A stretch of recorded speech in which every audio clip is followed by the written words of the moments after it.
They would just have to conduct a routine check of all the undersea equipment of a mining rig.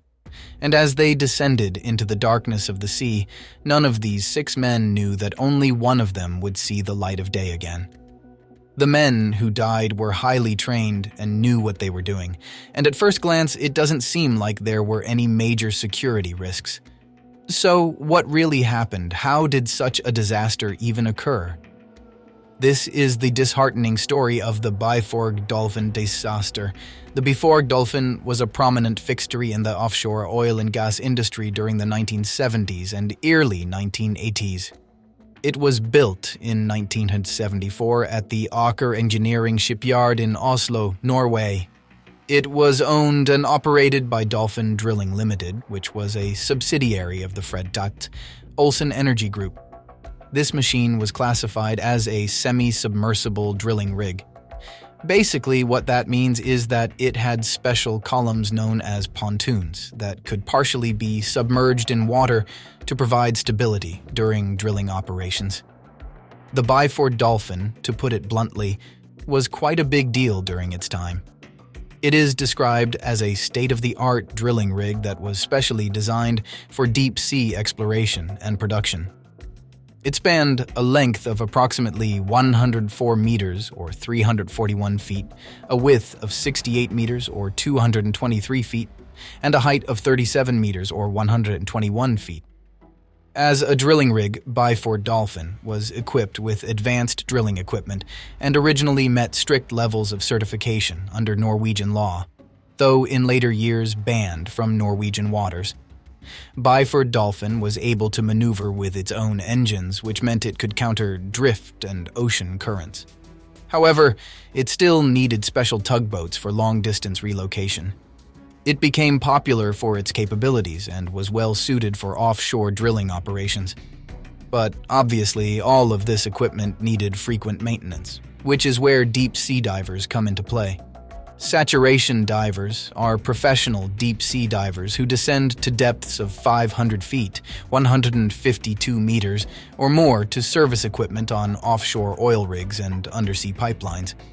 But unlike most commercial divers, who do a few hours of work underwater and return to the surface, saturation divers will spend up to 28 days on a single job, living in a cramped, high-pressure chamber where they eat and sleep between shifts. The pay is pretty great for saturation divers, anywhere between $30,000 and $45,000 a month, but it's intense work in an otherworldly and claustrophobic environment. The deeper you dive and the longer you stay underwater, the more nitrogen gets dissolved in your bloodstream. Eventually, a diver's body becomes saturated with dissolved nitrogen, which is how saturation divers get their name. Normally, recreational divers have to use the technique of slowly ascending with long pauses to safely decompress and reach the surface of the water. Decompressing before coming to the water's surface can take hours or even days, especially if diving deeply. Because divers working on a deep-sea oil rig might frequently need to go down and come back up at high pressure, they use a method called saturation diving. Saturation divers work at depths as great as 1,000 feet, 304 meters. If they used the same technique as recreational divers to safely decompress, slowly ascending with long pauses, it would take them days to reach the surface. Instead, saturation divers are shuttled to the surface in pressurized diving bells and then transferred into specialized decompression chambers. For every 100 feet, 30 meters, that a saturation diver descends, they need to spend approximately 1 day in the chamber, where they chill on cots, watch movies, and receive food through pressurized slots. The problem is that it's not economical for an oil company to pay saturation divers for a few hours of work and several days of rest. And interestingly, once you reach saturation level, your body can't absorb any more nitrogen, no matter how long you stay underwater. So, instead of decompressing after each dive, saturation divers just stay at pressure. For up to 28 days, the industry maximum, saturation divers will commute to the depths in those pressurized diving bells. But instead of entering a decompression chamber on the surface, they bunk up inside of a hyperbaric chamber that maintains their bodies at the same pressure level as the deep water. This involves a living space known as a habitat, which is pressurized to the same level as the water in which the divers work. This way, there's no need to decompress each time the diver comes up, because the gas in their bodies will stay pressurized. We call that the storage depth, says Newsom, whose organization helps to establish international safety standards for commercial diving. By staying compressed, they can work out there for as long as they need to, and when you bring them back up, you don't need to worry about decompression. That is, until the job is done. The last week of any saturation diving job is reserved for slow and steady decompression before finally leaving the cramped quarters and breathing fresh air again. One key thing to understand here is that saturation diving is uncommon due to the stress it causes on the body, and divers can only saturation dive for a few weeks at most. These pressurized facilities have an unpressurized docking area. When the divers leave the habitat, they get into a pressurized diving bell and are lowered into the water by the dive tenders, according to IFL science. When they're ready to come back, they return to the pressurized diving bell, and the dive tenders at the dock pull it back up. The divers spend days or weeks under the same constant pressure. After their sanctioned period comes to a close, they're swapped out with new divers. Saturation diving is dangerous, and the crew must be experts to ensure everyone remains safe. It takes a whole crew to make a saturation diving operation work. Life support technicians ensure that the air mix in the hyperbaric chamber matches the air that the divers breathe underwater. The dive control team is in charge of operating the diving bell, which raises and lowers on a crane, and monitoring the divers as they work. There are even cooks that prepare and serve meals to the men cooped up in the living chambers. Workers called tenders have a very important support job. They help unspool and retract the umbilical, the thick line of air supply tubes and communication wires that connects the divers to the surface. In the past, tenders had other responsibilities that included docking the diving bell to the pressurized living chambers. The saturation divers are completely at the mercy of the tender and of their supervisors on the dive control team, says Newsom. On November 5, 1983, an experienced tender named William Crammond was in the middle of a routine procedure aboard the Byford Dolphin, a semi-submersible oil rig operating in the North Sea. The rig was equipped with 2 pressurized living chambers, each holding 2 divers. Crammond had just connected the diving bell to the living chambers and safely deposited a pair of divers in Chamber 1.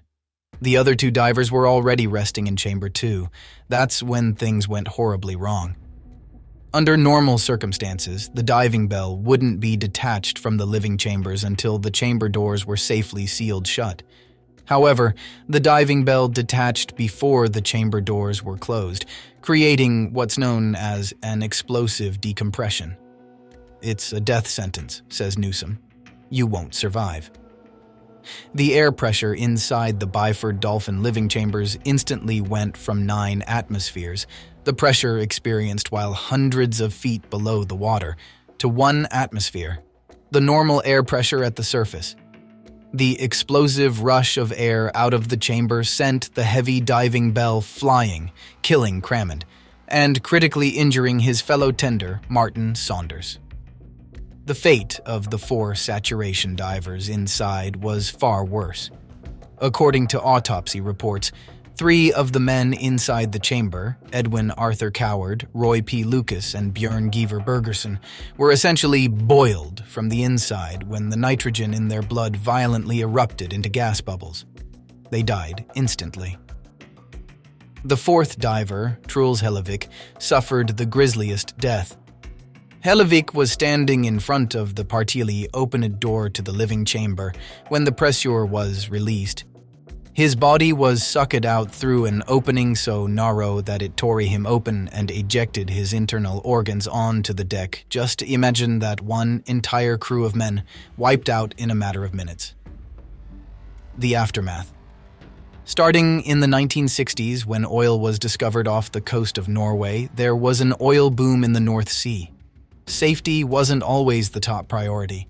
By one count, there were at least 58 diving deaths in the North Sea from the 1960s through the early 2000s. The Byford Dolphin was one of the worst oil field disasters in history, says Newsom, and it led to sweeping changes in the North Sea and in commercial diving safety worldwide. Today, Newsom says, every diving operation is required to make an extensive risk assessment and hazard analysis. There are redundancies built into every procedure to eliminate human error or faulty equipment. Some oil rigs are even equipped with special hyperbaric lifeboats that can transport saturation divers away from a hurricane or fire without having to bring them back to surface pressure first. Sadly, it took decades for the Norwegian government, which was operating the Byford Dolphin in 1983, to take responsibility for the accident and provide restitution to the families of the 5 men killed. It wasn't until 2009 that the Norwegian government paid undisclosed sums of money to the families of all 6 victims of the 1983 accident, including the injured Saunders. The report suggested that faulty equipment, not human error, was to blame for the accident. The Byford Dolphin oil rig was also using a severely outdated diving system. Construction on the rig finished in 1974, and by 1983 the diving system was already obsolete.